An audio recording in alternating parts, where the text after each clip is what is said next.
Ինչ է վերջինը փնտրել Ռոբերտ Քոչարյանը Google-ում, հարցնում են նրան մի երիտասարդ աղջիկ։ Դուք հիշում եք վերջի անգամ դուք ինչ եք Google-ը։ Չէ, բայց կարող է։ Ես էլ կարող եմ նայել, անկեղծ ասած, դե գիտեք, վերջերս համարը չեմ Google-ում իմ պատճառով։ Գիտե շատ ավելի էշտ է, ChatGPT, Gemini, Ռոդի ֆարստա, հավասարով ամենից բերում է։ Իսկ ինչ երաժշտություն է լսում։ Դուրս է գալիս Դուալիբա։ Ոչ թե երաժշտություն։ Ինչու հեռախոս չի ունեցել նախագահության 10 տարիների ընթացքում։ Իսկապես հեռախոս չեմ պահել մինչև 2008 թվականը։ Հայաստան դաշինքի վարչապետի թեկնածու Հայաստանի երկրորդ նախագահ Ռոբերտ Քոչարյանին ամենատարբեր տեսանկյուններից են բացահայտում երիտասարդները։ Մենք այստեղ եկել ենք պատրաստ լինելով խոշտանգմանը երիտասարդության կողմից լավ իմաստով իհարկե։ Քոչարյանի երաժշտական ճաշակն է ամենաշատը անակնկալի բերում երիտասարդներին։ Նա շատ լավ ճանաչում է արտասահմանյան դասական փոփի աստղերին։ Ինչ երաժշտություն եք լսում դուք։ Վերջինը Coldplay։ Չլսեց Coldplay։ Ավելի դասական դարձած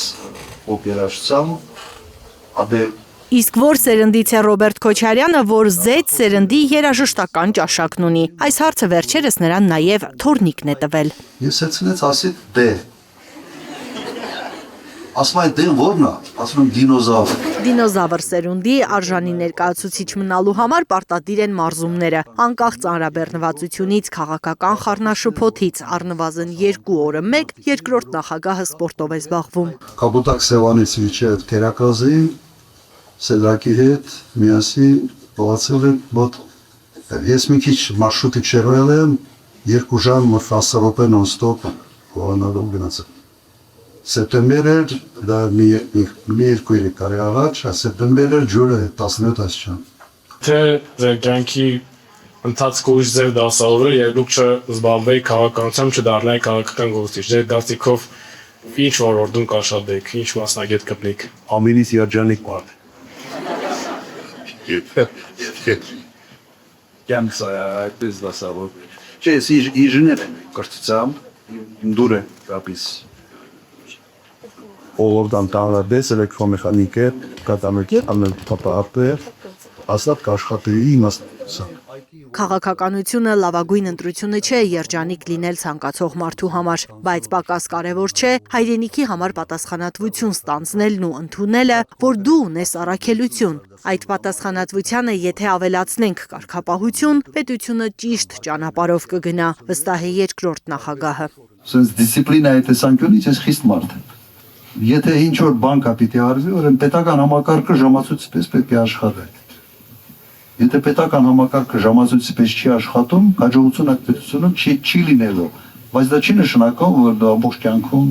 սենց միայն հրաման տվող է։ Ճակատագիրը միշտ ինչ դերում է քրիտիկական ինչ-որ ճակատագիրում է դնում, որը փոխանցից պետք է դուրս գալ եւ պատով դուրս։ Սովորաբար ստացվում է, այս անգամ տեսնում։ Ով կլիներ Հայաստան դաշինքի վարչապետի թեկնածուն, եթե ոչ Ռոբերտ Քոչարյանը, Մանեի հարցն է դաշինքի առաջնորդին։ Արդյոք չկար այլ անձ, ում գլխավորությամբ կարող է լինել դաշինքը։ Այդ հարցը ինձ մի քանի անգամ տվել է։ Եվ ըստեյության մենք հենվել ենք այս որոշումը կայացնելուց առաջերտին սոցիոլոգիա։ Եթե լիներ մեկը ով ավելի մեծ, ինձ կարող է սենց ասել, սոցիոլոգիա առումով ավելի մեծ նաև քվեններ բերել, ես մեծ ուրախությամբ կսիչ երես։ Իսկ ով կկարողանար ստանձնել ամենաբարդ պաշտոնն ու սկսել բանակցություններ հարևանների, աշխարհաքաղաքական կարևոր կենտրոնների առաջին դեմքերի հետ, արդեն շատ վատ դիրքերից։ Ռետորական հարց են տալիս Հայաստան դաշինքի երիտասարդ պատգամավորները։ Մանե ջան,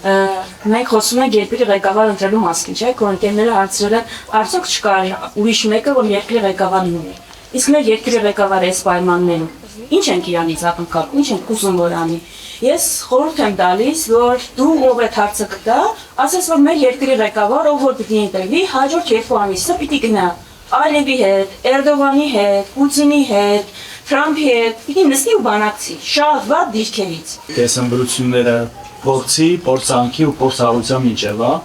մենք ընդրել ենք փորձառություն այս ծրագրով Կան մտավախություններ, որ Հայաստան դաշինքը չի հաղթահարի անցողիկ շեմը, ինչ են վկայում վերջին սոցհարցումները։ Մենք